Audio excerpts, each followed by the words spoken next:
दोस्तों, एक बार एक शेर था। वह एक शक्तिशाली जानवर होने के कारण जंगल का राजा था। वह एक दिन में कई जानवरों का शिकार करके खा जाता था। जंगल के अन्य सभी जानवर उससे डरते थे। वे अपने आप को जल्द ही समाप्त किए जाने के बारे में भी चिंतित थे, क्योंकि शेर व्यापक दर पर जानवरों को मार रहा था।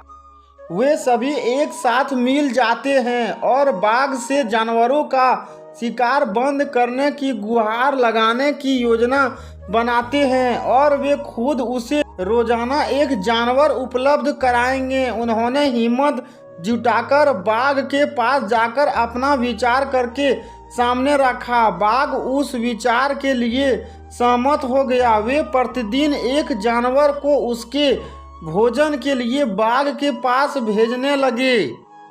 एक दिन बाघ के खाने की बारी खरगोश की थी, लेकिन वह खरगोश बहुत चालाक था और वह बाघ का भोजन नहीं बनना चाहता था।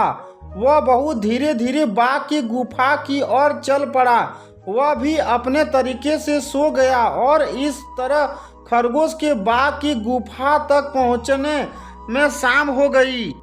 बाघ लंबे समय से अपने भोजन की प्रतीक्षा कर रहा था, जिससे उसे गुस्सा आ गया और उसे बहुत भूख लगी। और खरगोश को देखकर वह गुस्से से चिल्लाया कि उसे बहुत भूख लगी है और उन्होंने अभी एक बहुत छोटा खरगोश भेजा है।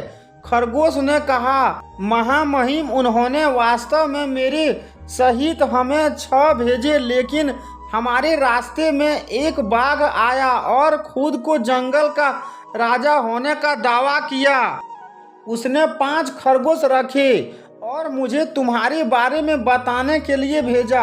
यह सुनकर बाघ गुस्से से भड़क उठा और खरगोश ने कहा कि उसे उस बाघ के पास ले चलो। खरगोश उसे कुएं के पास ले गया और कहा कि बाघ उसके अंदर है। बाघ ने कुएं में देखा और उसने अपनी परछाई को दूसरा बाघ समझा और उस पर गरज कर कुएं में अपना प्रतिबिंब देखा, जो भी दहाड़ता था।